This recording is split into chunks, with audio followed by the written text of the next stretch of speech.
بسم الله الرحمن الرحيم نحمد الله العظيم ونصلي على رسوله الكريم أما بعد فقد قال الله تعالى في القرآن الكريم بعد أعوذ بالله من الشيطان الرجيم بفضل بسم الله الرحمن الرحيم لا يتخذ المؤمنون الكافرون أولياء من دون المؤمنين قال نبينا صلى الله عليه وسلم أنت مع من أحببت صدق الله العظيم صدق رسوله النبي الكريم.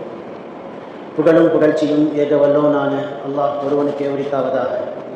அவனின் சாந்தியும் சமாதானமும் எம்பெருமானார் கண்மணி நாயகம் ஸல்லல்லாஹு அலைஹி வஸல்லம் அவர்களின் மீதும் சத்திய சஹாபாக்கள், தாபியீன்கள், தபா தாபியீன்கள், நாதாக்கள், சுஹதாக்கள், வலிமார்கள், நல்லடியார்கள், நல்லோர்கள், மேலும் இங்கு வந்து கொண்டிருக்கின்ற நம் அத்துணை பேரின் மீதும் என்றென்றும் நின்று நிலவட்டுமாக. அன்பானவர்களே, நட்பு என்பது இறைவன் தந்த மிகப்பெரிய ஒரு வரம். நட்பு என்பது இறைவன் தந்த மிக பெரும் ஒரு பாக்கியம், வரம்.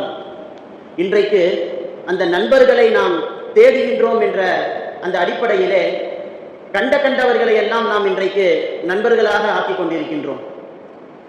அப்படி கண்டவர்களை எல்லாம் நண்பர்களாக ஆக்கிக் கொள்வதன் மூலமாக அந்த வரம் அவனுக்கே பாரமாக மாறிவிடுகின்றது. வரம் போயிட்டு பாரமா அவனுக்கு ஆயிடுது. அதனாலதான் சொல்லுவாங்க, நம்மளுடைய நட்பு வட்டாரத்தை அல்லாஹ்வுக்கு பொருத்தமான முறையில அவனிடத்துல கேட்டு நம்ம என்ன பண்ணணும், நம்மளுடைய நண்பர்களை நம்ம எடுத்துக்கணும் அப்படிங்கிறாங்க. அப்படிதான் ஹஜ்ரத் அபூ ஹுதைபா ரலியல்லாஹு அன்ஹு அல்லாஹ்ட்ட துஆ கேட்கிறாங்க, யா அல்லாஹ் எனக்கு ஒரு நல்ல நண்பர் அமைச்சு கொடு அப்படின்னு. அல்லாஹு தஆலா அவருக்கு அபூ ஹுரைரா ரலியல்லாஹு அன்ஹு அவங்களை நண்பராக அல்லாஹு தஆலா ஆக்கி தந்தான். இப்படி நாம் அல்லாஹ்விடத்திலே நம்மளுடைய நட்பை நாம் தேடி அமைத்துக் கொள்ள வேண்டும். அன்பானவர்களே, ஹஜ்ரத் ஹாரூன் ரஷீத் அவர்களுடைய மகனார் மாமூன் ரஷீத் அவங்க சொல்லுவாங்க, நண்பர்கள் இருக்கின்றார்களே அவர்கள் 3 விதம். நண்பர்கள் 3 வகையாக இருக்கின்றார்கள். அதுல முதலாவது அவங்க எப்படி தெரியுமா இருப்பாங்க, உணவு மாதிரி. எப்படி? உணவு மாதிரி. எப்பயுமே அவங்க பக்கம் தேவையாகுவாங்க. ஹஜ்ரத் அனஸ் ரலியல்லாஹு அன்ஹு அவங்க நபி ஸல்லல்லாஹு அலைஹி வஸல்லம் மஜ்லிஸ்ல இருக்கிறாங்க. மஜ்லிஸ் முடிஞ்சு வீட்டுக்கு போறாங்க. திரும்பவும் நபி ஸல்லல்லாஹு அலைஹி வஸல்லம் பார்க்கறாங்க. திரும்பவும் வீட்டுக்கு போறாங்க. திரும்பவும் நபி ஸல்லல்லாஹு அலைஹி வஸல்லம் பார்க்கறாங்க. இப்படியே வந்துட்டு போயிட்டு இருக்கும்போது நபி ஸல்லல்லாஹு அலைஹி வஸல்லம் கேட்கறாங்க, ஏன் அனஸே நீங்க வரீங்க, நீங்க பார்க்கறீங்க போறீங்களே அப்படின்னு. அப்போ அனஸ் ரலியல்லாஹு சொன்னாங்க, யா ரசூலல்லாஹ், மஜ்லிஸ் முடிச்சு நான் வீட்டுக்கு போனேன், உங்க ஞாபகமா இருந்துச்சு, அதான் உங்களை பார்த்துட்டு போறேன். திரும்ப வீட்டுக்கு போனேன், உங்க ஞாபகம் வந்துச்சு, நான் உங்களை பார்த்துட்டு போனேன் அப்படின்னாங்க. அப்பொழுது நபி ஸல்லல்லாஹு அலைஹி வஸல்லம் சொன்னாங்க, அந்த மஅமன் அஹபபத, நீ யாரை பிரியப்படுகின்றாயோ அவருடன் நீ மறுமையில் இருப்பாய் என்று சொன்னாங்க. இப்படி ஒரு சில நண்பர்கள் எப்படி இருப்பாங்கன்னா, எப்பயுமே தேவையாக இருப்பாங்க, உணவு மாதிரி. 2வது வகையை எடுத்துக்கிட்டோம் அப்படின்னா மருந்து மாதிரி. எப்படி? மருந்து மாதிரி அவங்க இருப்பாங்க. மருந்துங்கிறது உணவு மாதிரி நம்ம எடுத்துக்க போறது கிடையாது, தேவைக்கேற்ப நம்ம எடுத்துக்குவோம். அது மாதிரி தேவைக்கேற்ப நம்மை பயன்படுத்தக்கூடிய நண்பர்களும் இருக்கின்றார்கள்.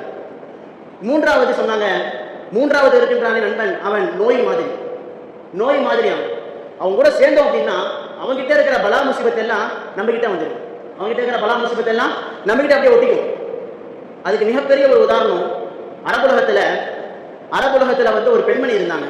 அந்த பெண்மணி பேர் உம்மு ஹைலா. உம்மு ஹைலா அப்படிங்கிற பெண்மணி. அந்த பெண்மணியை பார்த்தாலே மக்கள் ஒதுங்கி போயிடுவாங்க, ஓரமா போயிடுவாங்க, உங்ககிட்ட பேச மாட்டாங்க, நட்புறவோடு பழக மாட்டாங்க. காரணம் என்னன்னா, அந்த அம்மா வாயை திறந்தா நல்ல வார்த்தை வரதே ரொம்ப அரிது, ரொம்ப அற்புதமானது பார்ப்பாங்க. மாறான அந்த வாயை திறந்தாலே கொச்சையான வார்த்தைகள் தான் அந்த அம்மாவுடைய வாயிலிருந்து அதிகமாகும். அதனாலே மக்கள் வெறுத்து ஒதுங்கிட்டாங்க, கொச்சையான வார்த்தையை பேசுறாங்க. அதனால அந்த பெண்மணியோடு யாரும் நட்பு வைப்பதில்லை, யாரும் பழகுவது கிடையாது. அன்பானவர்களே, இன்றைக்கு நம்முடைய பிள்ளைகள் பள்ளியிலேயும் கல்லூரிகளிலேயும் படிக்கின்ற நம்முடைய பிள்ளைகளுடைய நட்புடைய வட்டாரங்களை பார்த்தோம் அப்படின்னா பாதிக்கு மேல இப்படி கொச்சையான வார்த்தைகளை பேசக்கூடியவர்கள் தான் இருக்கின்றார்கள். ஒண்ணு, நம்ம எப்படி சகாபாக்கள் எல்லாம் அந்த பெண்மணியை விட்டு ஒதுங்கி விட்டார்களோ அது போல நாம் ஒதுங்கி விட வேண்டும். இன்றைக்கு அப்படி ஒதுங்காமல் அந்த நண்பர்களோடு தான், அப்படி கொச்சையாக அசிங்கமாக பேசக்கூடிய நண்பர்களோடு தான் பழகி கொண்டிருக்கின்றார்கள். அதிலே நம்முடைய இஸ்லாமிய சமுதாயத்தை சார்ந்த வாலிபர்களும் இருக்கின்றார்கள் என்பதுதான் மிகவும் கவலைக்குரிய விஷயம். இந்த கொச்சையான பேசக்கூடிய நண்பர்களின் கூட்டம் ஒரு பக்கம் இருந்தாலும், இதைவிட பன்மடங்காக போதைக்கு அடிமையான நட்பினுடைய வட்டாரங்கள் தான் அதிகமாக இன்றைக்கு பரவி கிடக்கின்றது. அப்படிப்பட்ட அந்த போதைக்கு அடிமையான, கஞ்சாவுக்கும் மதுவுக்கும் அடிமையான அந்த நண்பர்களோடு இன்றைக்கு நம்முடைய இஸ்லாமிய வாலிபர்களும் வாலிப பெண்களும் நட்பு தொடர்பு வைத்திருக்கின்றார்கள் என்பதுதான் ரொம்ப கவலைக்குரிய விஷயமாக இருக்கின்றது. அவர்களை விட்டு நாம் ஒதுங்கி விட வேண்டும். அவர்களோடு நாம் சேர்ந்து வந்தோம் என்று சொன்னால் அது நமக்கு தான் அது பலா முசீபத். சொன்னாங்களே, நோய் மாதிரி வந்து ஒட்டிக்கும். வீட்டுக்கு வந்தாலும் எந்த கெட்ட வார்த்தையை பேசக்கூடிய நண்பர்களோடு பழகி கொண்டிருக்கின்றானோ அதே வார்த்தை தான் வீட்டிற்கு வந்தாலும் நம்முடைய குடும்பத்தார்களை பார்த்து அந்த பணிகள் பேசுவான், நம்முடைய பிள்ளை பேசுவான். எந்த பிள்ளையோடு அவன் நட்புறவு வைத்திருக்கின்றானோ அந்த நட்புறவு வைத்திருக்கக்கூடிய அந்த நண்பன் கெட்ட பழக்கம் உடையவனாக இருந்தால் அதே கெட்ட பழக்கத்தை வீட்டிற்கு கொண்டு வருவான் என்பதிலே எந்த விதமான சந்தேகமும் கிடையாது. இதனாலதான் இமாம் ஜாஃபர் ரலியல்லாஹு அவர்கள், நபி ஸல்லல்லாஹு அலைஹி வஸல்லம் வாரிசுல வந்தவங்க, தன்னுடைய மகனாருக்கு உபதேசம் செய்யறாங்க. 5 விதமான உபதேசம் செய்யறாங்க. அதுல ஃபர்ஸ்ட் இதுல வந்து என்ன சொல்றாங்க அப்படின்னா, நீ வந்து உன்னுடைய நண்பர்களை எடுத்துக்கொள்ளும், நீ உன்னுடைய நண்பர்களை எடுத்துக்கணும் அப்படின்னா இந்த விஷயங்களை எல்லாம் பாரு. நீ என்ன பண்ணாத, பொய்யனோடு இருக்காது. உன் நண்பன் பொய் பேசக்கூடியவனா இருக்கிறானா அவங்க கூட நீ சேர்ந்து இருக்காது. ஏன்னா பொய் பேசக்கூடிய நண்பன் இருக்கிறானே அவன் காணல் நீரை போல, அவன் காணல் நீரை போல தூரமா இருக்கிறத அருகில் இருப்பதை போலவும், அருகில் போய் பார்க்கிறது தூரமாக இருப்பதை போலவும் இருப்பான். அதனால பொய்யனா இருக்கிறான் பாத்தியா, அவங்க கூட நீ வந்து என்ன பண்ணாத, உன்னுடைய நட்பை நீ ஆக்கிக் கொள்ளாத என்பதாக சொன்னாங்க. 2வது, கஞ்சன் கூட உன்னுடைய நட்புறவனை வச்சுக்காது. யாரு? கஞ்சன் கூட உன்னுடைய நட்புறவனை வைத்துக் கொள்ளாது என்பதாக சொன்னாங்க. காரணம் என்னன்னா, அவன் உன்னுடைய தேவையை நீ பூர்த்தியாக்குவதை விட்டு உன்னை தடுத்து விடுவான். ஏன்னா அவன் கூட நம்ம சேர்ந்துட்டு இருந்தோம் அப்படின்னா அவன் தனக்கும் செலவு பண்ண மாட்டான், தன் கூட இருக்கிறவனுக்கும் செலவு பண்ண மாட்டான். காசு அப்படியே செலவு பண்ணாம என்ன பண்ணுவான், பாக்கெட்ல பதுக்கி வச்சுக்குவான். இதே பழக்கம் தான் நம்மளுடைய வீட்டுக்கு வந்தாலும் நம்மளுடைய குடும்பத்தார்களுக்கு நாம செலவு பண்றதுக்கு மனசு வராது. எனவே இப்படிப்பட்ட கஞ்சங்களோடு ஒரு நட்புறவை நீங்க வச்சுக்காதீங்க இருக்காங்க. 3வது, முட்டா பையனோட நீ என்ன பண்ணாத, நட்புறவை வச்சுக்காது. முட்டாள்களோடு ஒரு நட்புறவை வச்சுக்காத. ஏன்னா அவனாலதான் உனக்கு தீங்கே ஏற்படும், அவனாலதான் உனக்கு தீங்கே ஏற்படும். இதற்கு மிகப்பெரிய ஒரு உதாரணம் 3 நாட்களுக்கு முன்னால் நடந்த மிகப்பெரும் ஒரு சம்பவம். திருத்தணியிலே இந்த ரயிலிலே சென்று கொண்டிருந்த அந்த வடமாநில வாலிபர் எதுவும் செய்யவில்லை. அவர் பாட்டுக்கு தன்னுடைய பிரயாணத்தில் போயிட்டு இருக்கிறார். 4 பேர் போதைக்கு அடிமையான அந்த வாலிபர்கள் அந்த வம்படியாக போய் அவர் வம்பெடுத்து அவர் வலுக்கட்டாயமாக அந்த திருத்தணி ரயில்வே இறக்கி வச்சு யாரும் வராத ஒரு இடத்துல கொண்டு போய் என்ன பண்ணிருக்காங்க, போட்டு வெட்டியிருக்காங்க. 26 இடத்துல வெட்டியிருக்கிறாங்க. காரணம், போதைக்கு அடிமையாகி விட்டார்கள் அவர்கள். இப்படி முட்டாள்களோடு நட்புறவு வைப்பதற்கு இவர்கள் மிகப்பெரும் உதாரணம். அதை ஒரு வீடியோ வேற எடுக்கிறான். அந்த வீடியோ எடுத்ததாம இணையதளத்திலையும் போட்டிருக்காங்க. இன்றைக்கு அந்த வாலிபன் மட்டும் இணையதளத்தில் போடல அப்படின்னா, அந்த சுராஜ் அப்படிங்கிற அந்த வாலிபர் தடுமாறி வெளியில வந்துட்டு உதவி கேட்டாரு, உதவி செஞ்சுட்டாங்க. ஆனா இந்த வீடியோ மட்டும் வெளியில வரலன்னா யாரும் சொல்றத நம்பியிருக்க மாட்டாங்க, யாரும் வாலிபர் சொல்றத பாதிக்கல நம்பியிருக்க மாட்டாங்க. அதனால இன்னைக்கு தன்னுடைய நண்பர்கள் மாற்றுவதற்கும் அவன் காரணமாக இருக்கின்றான், தான் மாட்டிக்கொள்வதற்கும் அவன் காரணமாக இருக்கின்றான். இப்படிப்பட்ட அந்த முட்டாள்களோடு நட்புறவு நாம் வைக்கக்கூடாது. பிறகு 4வதாக சொன்னாங்க, நீ வந்து கோழையோடு நீ வந்து நட்புறவு வைக்காத. ஏன்னா உன்னை வந்து தவிக்க விட்டு ஓடி போயிடுவான். நீ கஷ்டத்துல இருக்கும் போதே உன்னை தவிக்க விட்டு என்ன பண்ணி போயிடுவான், அவன் ஓடி போயிடுவான். அதனால கோழைகளோடு இவனுடைய நட்புறவு வைக்காத. யாரு வீரமா இருக்கிறானோ அவங்க கூட ஒரு நட்புறவை வச்சுக்கொண்டு இருக்காங்க. அடுத்தபடியாக சொன்னாங்க, நீ வந்து உன்னுடைய நட்புறவை வந்து பாவிகளுடன் ஆக்கிக்காத, பாவிகளுடன் நீ ஆக்கிக்காதன்னு சொன்னாங்க. ஏன்னா பாவிகளோடு நம்ம நட்புறவை நம்ம ஆக்கிட்டோம் அப்படின்னா ஒரு பிடி கவலத்துக்காக உன்னை மாட்டி விட்டு போயிடுவாங்கிறாங்க. அதாவது அவன் கொலை செய்வான், ஆனா மாற்றது யாரு, தன்னோட நண்பனை மாட்டி விட்டு போயிடுவான். அவன் வீட்டுல உட்காந்துக்கிட்டு சுகமா மனைவி மக்களோட சாப்பிட்டுக்கிட்டு நல்லா இருப்பான். ஆனா இவன் எங்க கிடப்பான், ஜெயில கிடப்பான்.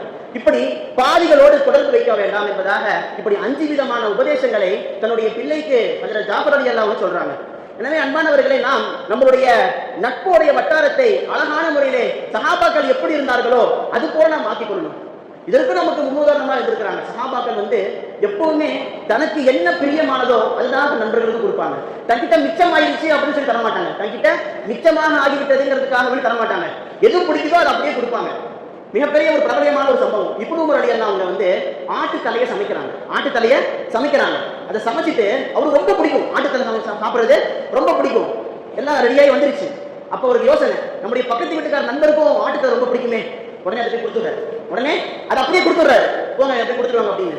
உடனே அவர்கிட்ட போகுது. அவர் யோசிக்கிறாரு, அந்த சஹாபி நம்முடைய பக்கத்து வீட்டுக்காரருக்கும் ரொம்ப பிடிக்குமே சொல்லிட்டு வந்த உணவு அப்படியே அங்க கொடுக்குறாரு. இப்படியே சுத்தி 7 வீட்டு சுத்தி கடைசியில ஒரு வீட்டுக்கு வருது. அவர் நினைக்கிறாரு, இப்னு உமர் ரலியல்லாஹுக்கும் ஆட்டுத்தலை ரொம்ப பிடிக்குமே, இப்னு ரலியல்லாஹுக்கும் ஆடுகளை ரொம்ப பிடிக்கும்னு சொல்லிட்டு கடைசியா அவர்கிட்டயே கொடுத்துடுறாங்க. பாருங்க, தனக்கு பிரியமானதை நாம் தானம் செய்தோம் என்று சொன்னால் தன்னாலே பிற எல்லாம் நம்ம தேடி வரும் என்பதே இது ஒரு மிகப்பெரிய ஒரு உதாரணமாக இருக்கிறது அன்பானவர்களே. எனவே நம்முடைய நட்பு வட்டாரத்தை இது போன்றுதான் நாம் அமைக்க வேண்டும். யார் நம்மை பிரியப்படுவார்களோ அப்படிப்பட்ட ஒரு தோழர்களோடு நாம் நட்பை அமைக்க வேண்டும் அன்பானவர்களே. நன்றாக ஞாபகம் வைத்துக் கொள்ளுங்கள், நட்பு என்பது கரும்பலகையில் அழித்து எழுதி பழகுகின்ற எழுத்துக்கள் அல்ல, மாறாக அழியாமல் பதிக்கப்பட வேண்டிய கல்வெட்டுகள் என்பதை நீங்கள் நன்றாக ஞாபகம் வைத்துக் கொள்ளுங்கள். அல்லாஹ் தஆலா நம்ம நட்பு வட்டாரத்தை அழகான முறையிலே, அவனுக்கு பொருத்தமான முறையிலே கியாமத் நாள் வரைக்கும் தொடரக்கூடிய பாக்கியத்தை தந்தல் புரிவானாக. ஆமீன். வாஹிரு தஅவானா.